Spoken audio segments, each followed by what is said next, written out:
যে এম সংখ্যক সংখ্যার গড় এত আর এন সংখ্যক সংখ্যার গড় এত, সবগুলো সংখ্যার গড় কত। তাহলে আমাদের টোটাল সংখ্যা আছে কয়টা খেয়াল করেন তো, এম আর আছে এন, টোটাল সংখ্যা হইতেছে, যদি এখানে সংখ্যা থাকতো আমরা যোগ করতে পারতাম, তাহলে টোটাল সংখ্যা হইতেছে এম প্লাস এন। টোটাল সংখ্যা আছে আমাদের এম প্লাস এন। এম এর মান কত, এন এর মান কত আমরা জানি না, এই জন্য এম প্লাস এন। এখন বলা আছে এম সংখ্যক সংখ্যার গড় এত। দেখেন এম সংখ্যক সংখ্যার গড় দেওয়া আছে এইটা, তাহলে এম সংখ্যক সংখ্যার সমষ্টি কত হবে। সাপোজ আমি যদি আপনাকে বলতাম যে 5টি সংখ্যার গড় দেওয়া আছে 8, 5টি সংখ্যার গড় দেওয়া আছে কত 8, তাহলে 5টি সংখ্যার সমষ্টি যদি বের করতাম তাহলে আপনি কিভাবে করতেন, এটাকে 5 দ্বারা 8 কে 5 দ্বারা গুণ করতেন, 5 8 40। সেম ভাবে এম সংখ্যক সংখ্যার গড় দেওয়া আছে এ, তাহলে এম সংখ্যক সংখ্যার সমষ্টি হবে কত, এম এ যদি এম সংখ্যক সংখ্যার গড় এ হয় তাহলে এম সংখ্যক সংখ্যার সমষ্টি হবে, এটাকে গুণ করতে হয়। যেমন আগেটা যা করলাম যে 5টি সংখ্যার গড় দেওয়া আছে 8, তো 5টি সংখ্যার সমষ্টি হবে কত 40। সেম ভাবে আমাদের এখানে দেওয়া আছে দেখেন এন সংখ্যক সংখ্যার গড় আবার দেওয়া আছে কত, এন সংখ্যক সংখ্যার গড় দেওয়া আছে বি, তাহলে এন সংখ্যক সংখ্যার সমষ্টি কত হবে, তাহলে এটা দ্বারা এটাকে গুণ করে আমরা সমষ্টি পেয়ে যাব। ছোট হাতের বড় হাতের মিক্সড হয়ে গেছে, এটা ব্যাপার না।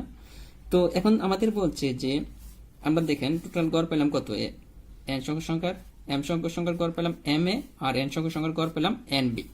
তাহলে এম এ আর একটা হচ্ছে এন বি।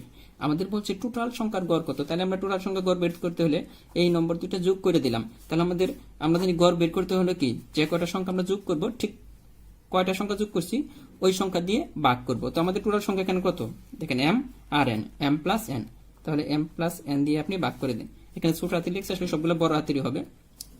তো দেখেন আমাদের তাহলে এই কোশ্চেনটা চাইছিল যে এম সংখ্যক সংখ্যার গড় এ, এন সংখ্যক সংখ্যার গড় বি, তাহলে সবগুলো সংখ্যার গড় কত হবে। আমাদের টোটাল সংখ্যা এম প্লাস এন, এই যে এম প্লাস এন দ্বারা আমরা কি করছি ভাগ করেছি।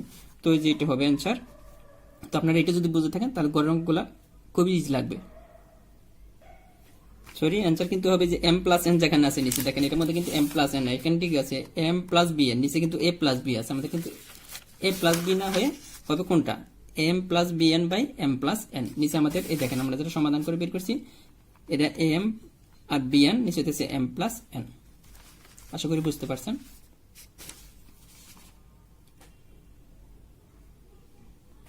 পরে যে অঙ্কটি রয়েছে দেখেন যে 7টি সংখ্যার গড় এত, এর সাথে 3টি সংখ্যার গড় যোগ করা হলো, তো 3টি সংখ্যার গড় 21, সমষ্টিগতভাবে 10টি সংখ্যার গড় কত। তো আমাদের টোটাল সংখ্যা হচ্ছে দেখেন 7টা আর 3টা, আগেরটার মতোই 10টি। তো এখন বলা আছে 7টি সংখ্যার গড় এত, দেখেন 7টি সংখ্যার গড় দেওয়া আছে 40, তাহলে আমাদের সমষ্টি বের করতে হবে। 7টি সংখ্যার সমষ্টি কত হবে, তাহলে 40 ইন্টু 7টা গুণ করতে হবে, 4 7টা 28, 280। সেইভাবে বলা আছে যে এর সাথে আরো 3টি সংখ্যা যোগ করছে, যে 3টি সংখ্যার গড় 21, 3টি সংখ্যার গড় কত দেওয়া আছে 21, তাহলে 3টি সংখ্যার সমষ্টি কত হবে, এই 21কে কয় দ্বারা গুণ করতে হবে 3 দ্বারা, তাহলে 6 3 3 অক্ষে 3 আর 3 দুগুণে 6, 63।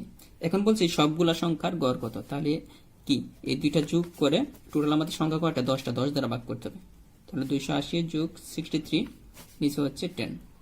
দেখেন এটা যদি ভাগ করেন তাহলে হবে 3, 8 14 4 হাতে থাকে 1, এখানে হচ্ছে 3, নিচে হচ্ছে 10।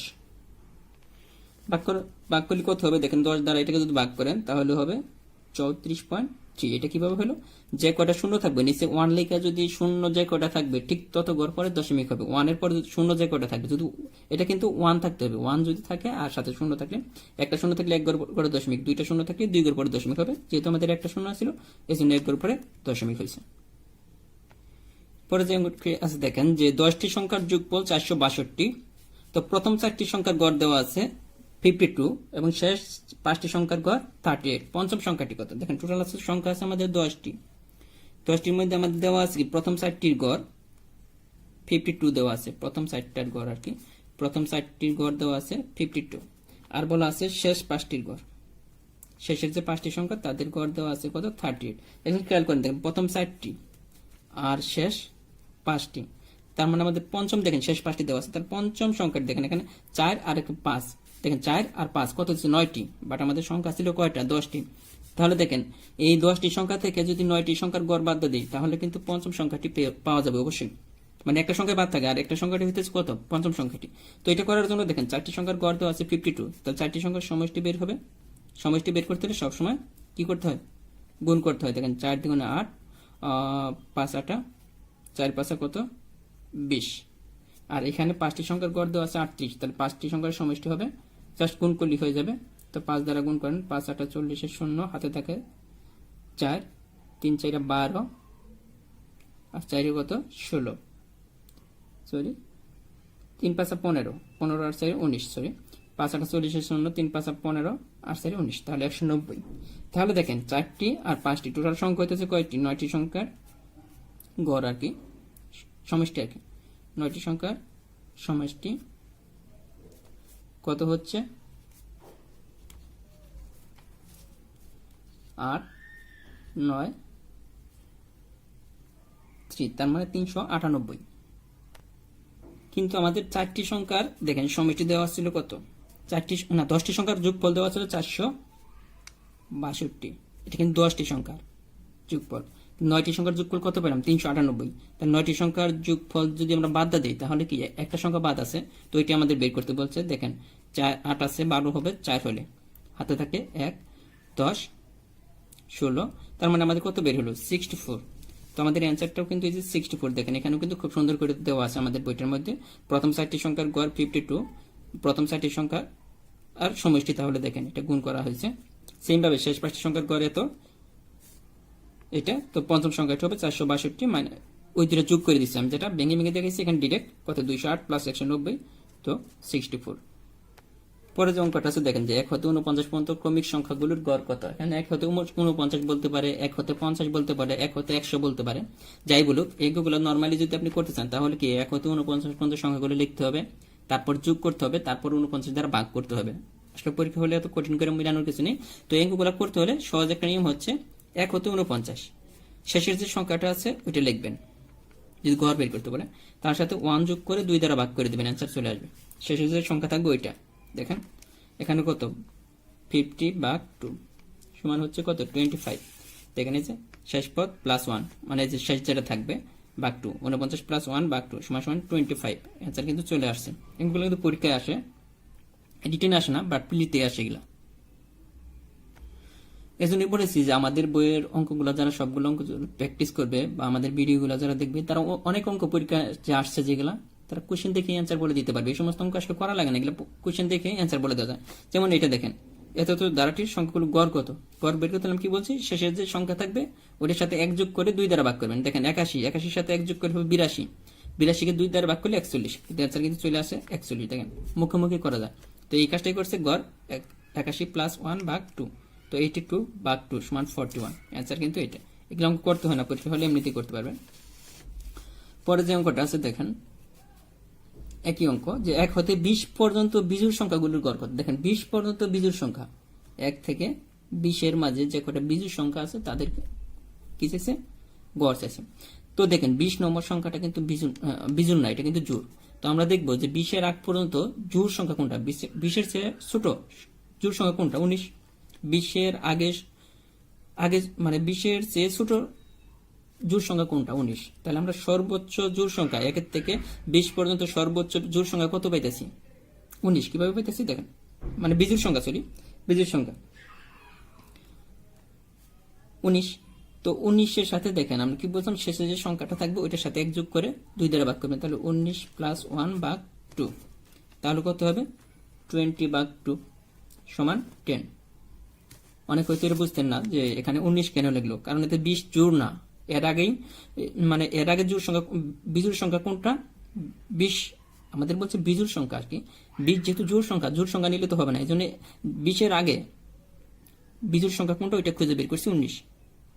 তো এই 1 প্লাস 19/2 10। তো আশা করি এই অঙ্কগুলো আপনারা পারবেন। গত ভিডিওতে এই ধরনের একটা অঙ্ক করানো হয়েছে, পিতা ও 2 সন্তানের বয়সের গড় এত। পিতা 1 জন আর 2 সন্তান, টোটাল 3 জনের বয়সের গড় হইতেছে 37। তাহলে আগের মতোই 3 জনের বয়সের সমষ্টি কত হবে, এটা গুণ করতে হবে। তাহলে দেখেন 3 7 21, এটা 1, হাতে থাকে 2, 3 3 9 আর 2 হইতেছে 22।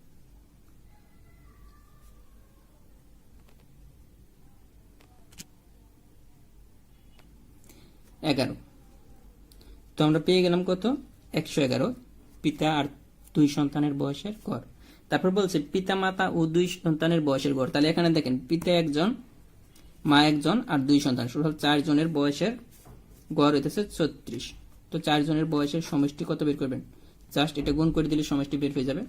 4 6 24 4 হাতে থাকে 2 3 4 12 144। আমাদের বলছে মাতার বয়স কত। এখানে দেখেন, এখানে পিতা মাতা আর 2 সন্তানের বয়সের গড়, এখানে পিতা আর 2 সন্তানের মানে 3 জনের বয়সের গড়, এখানে 4 জনের আছে। তাহলে 4 জনের বয়সের সমষ্টি থেকে যদি 3 জনের বয়সের সমষ্টি বাদ দিই তাহলে কারটা পাবো?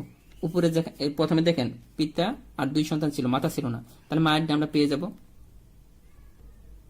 তাহলে দেখেন মায়ের বয়স, তাহলে এখানে যেখানে আছে পিতা মাতা প্লাস 2 সন্তান মা আছে, আর এইখানে যে বয়স আছে 111, এখানে মা নেই, পিতা আর 2 সন্তান। তাহলে এটা যদি বিয়োগ করি তাহলে উপরে, তাহলে মায়েরটা পেয়ে যাব। দেখেন এখানে 3 এখানে 3, তাহলে মায়ের বয়স কত?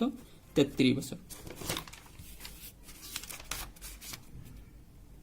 আমাদের বইয়ের মধ্যেও খুব সুন্দর সমাধান করা আছে, যারা বইটা নিয়েছেন তারা দেখতে পারেন। দেখেন যে মিলিয়ে নেন, যে বলা আছে পিতা ও 2 সন্তানের বয়সের গড় এত, পিতা ও 2 সন্তানের বয়সের সমষ্টি।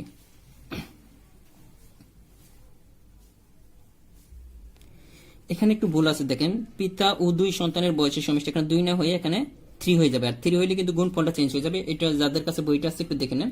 তাহলে 3 7 21 1, এখানে হবে কত? 111। এটা ঠিক করে নেবেন। আর পরেরটা কিন্তু এখানে কিন্তু ঠিক আছে, পিতা মাতা ও 2 সন্তান টোটাল 4 জনের বয়সের সমষ্টি 36 × 4 144। পরে কিন্তু এখানে ঠিকই লিখছে, আসলে ওই যে যেখানে টাইপিং করা হয়েছে তো উনি একটু মিস্টেক করছে, অনেক সময় দেখা যাচ্ছে যে আমরা ঠিকই লিখে দিয়েছি বাট উনি টাইপিং করার সময় তাড়াতাড়ি করছে, এই জন্য আমি আসলে আন্তরিকভাবে দুঃখিত। আর আমরা নেক্সট এডিশনে যখন বের করবো আসলে কোনো ভুল থাকবে না, যেহেতু ফার্স্ট এডিশন এজন্য কিছু ভুল রয়েছে। পরের অঙ্কটা দেখেন, বলা আছে যে 6 8 10 এবং গাণিতিক গড়টি 8 7 8 7 9 এবং আর কোন সংখ্যার গাণিতিক গড়ের সমান? তাহলে দেখেন এত এর গাণিতিক গড়, আর এটা দেখেন এখানে 3টা সংখ্যা, যেটা একটা সংখ্যা দেওয়া নাই, যেটা গাণিতিক গড় আমাদের বের করতে হবে, সংখ্যাটা আমাদের বের করতে হবে। দেখেন এই 3টা সংখ্যার গাণিতিক গড় বের করতে আমাদের কি করতে হবে আমরা জানি, যোগ করে 3 দ্বারা ভাগ করতে হবে। সেম ভাবে এখানে দেখেন, এখানে 3টা আমাদের বলছে সমান হবে, সমান হলে তাহলে মাঝখানে সমান চিহ্ন দিছি। 7 9 আমরা আরেকটা সংখ্যা যেটা জানি না ওইটা আমরা ধরে নিলাম x। কয়টা? এখানেও 3টা সংখ্যা, এখানে 3। এখানে কিন্তু আমাদের 3 লেখা হয় না, কারণ ওই পাশে 3 বাদ চলে যাবে, এখন আমরা 3 বাদ দেব। উপরে যদি যোগ করেন দেখেন 6 9 15 15 আর কত আছে? 6 9 15 15 আর 8 হচ্ছে, সরি এখানে 9 না, এখানে হবে 10, সরি একটা মিস্টেক। তো 10, তাহলে হইতেছে কত? দেখেন 16 16 আর 8 24। এই সাইড থেকে 3 বাদ, এই সাইড থেকে 3 বাদ দিছি। তো এখানে হচ্ছে দেখেন 16 প্লাস এক্স। আমরা যদি সাইড চেঞ্জ করি দেখেন এটা, তাহলে এক্স ইকুয়াল কত? 24 মাইনাস 16। তাহলে দেখেন কত হবে? 8। আমাদের অ্যান্সার কিন্তু এখানেও কিন্তু সেম ভাবে করা আছে, এখানে 3, এটা বাদ চলে যায়, এজন্য আমরা এখানে লিখি নাই, একটু অঙ্কটা তাড়াতাড়ি করার জন্য আর কি। আপনাদেরও লেখার দরকার নেই, যেহেতু 3টা সংখ্যায় সমান, নিচে তো 3 আসবে আর 3 বাদ চলে যাবে। পরের অঙ্কটা দেখেন, এখানে দেওয়া আছে যে ঢাকা ও চট্টগ্রামের দূরত্ব 300 কিলোমিটার। এখানে দূরত্ব দেওয়া আছে 300 কিলোমিটার। তো ঢাকা হতে একটি ট্রেন সকাল 7টায় ছেড়ে গিয়ে বিকাল 3টায় চট্টগ্রাম পৌঁছে। ট্রেনটির গড় গতি ঘন্টায় কত? আমরা জানি যে কি আমাদের চাইছে ট্রেনটির গড় গতি চাইছে, মানে ব্যাগ চাইছে, এটা আমাদের বের করতে। তো গড় গতি বের করার মানে গতি বের করার সূত্র হচ্ছে, গড় গতি বের করার সূত্র হচ্ছে, এটা আপনারা মনে রাখবেন অবশ্যই, মোট দূরত্ব বাই মোট সময়। মোট দূরত্বকে মোট সময় দ্বারা যদি ভাগ করেন তাহলে আপনি কি গড় গতি বেগ পাবেন। তো আমরা মোট দূরত্ব কিন্তু জানি 300 আমাদের বলা আছে, ঢাকা হতে চট্টগ্রামের দূরত্ব। আর ঢাকা হতে একটি ট্রেন সকাল 7টায় ছেড়ে গিয়ে 3টায়, দেখেন 7টা থেকে 3টা পর্যন্ত, 7টায় ছেড়ে গেছে 3টা পর্যন্ত, 7টা দেখেন 8 9 10 11 12 1 2 3, তাহলে টোটাল হচ্ছে 8 ঘন্টা। দেখেন 7টা থেকে 3টা পর্যন্ত টোটাল হচ্ছে 8, তাহলে আমাদের মোট সময় হইতেছে কত? 8 দ্বারা ভাগ করেন।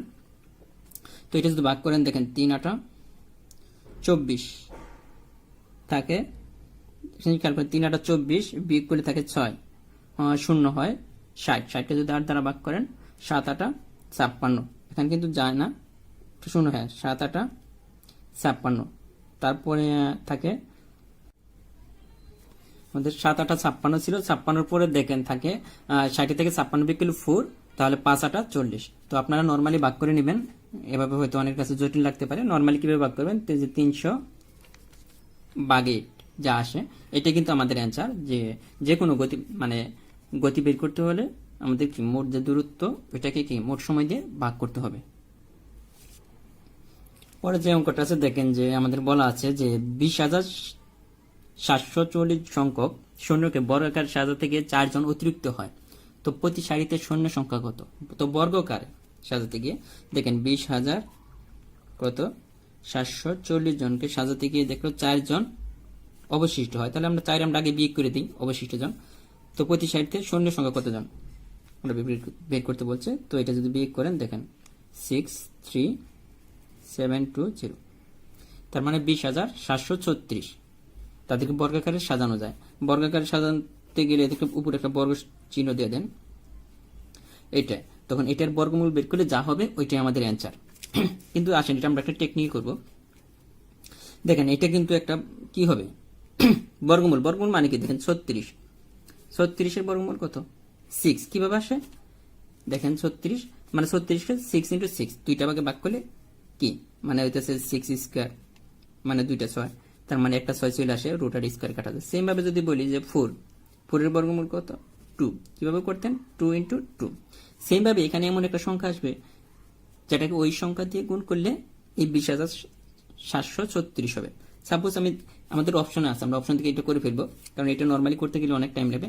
সাপোজ আমরা ধরে নিলাম এটাই আমাদের সঠিক সংখ্যা, দেখেন 142, তাহলে 142কে 142 দ্বারা গুণ করলে এটা আসে কিনা দেখবো। 142কে 142 দ্বারা গুণ করেন, দেখেন প্রথমে কিন্তু আমাদের 2 দ্বিগুণে 4, এটা কিন্তু কি শেষের সংখ্যা হবে, একদম লাস্ট ডিজিট হবে এইটা। কেন আপনি যদি গুণ করেন এরপরের সংখ্যাটা এখানে কাটা দিবেন, তার মানে এটা কিন্তু নিচে আসবে গুণ করার পরে, তার মানে আমাদের শেষে তো 4 না, শেষ হইতেছে কত 6, শেষে হচ্ছে 6। এরপরে যেটা 144, দেখেন এখন দেখবো যে 144কে 144 দ্বারা গুণ করলে 20,436 হয় কিনা। তো 144 এটা কিন্তু হওয়ার সম্ভাবনা আছে, কারণ দেখেন 4 4 16 6 আমাদের লাস্ট ডিজিটটা মিলছে। তারপর আমরা গুণ করে দেখি যে সম্পূর্ণ মিলে কিনা। 4 4 16 6, তারপর 4 4 16 আর একে কত 17 7, 4 কে 4 আর একে 5। সেম ভাবে এটা কি হবে 4 4 16 6, 17 7, 4 আর একে 5, আর লাস্ট হবে কত 4 4 1।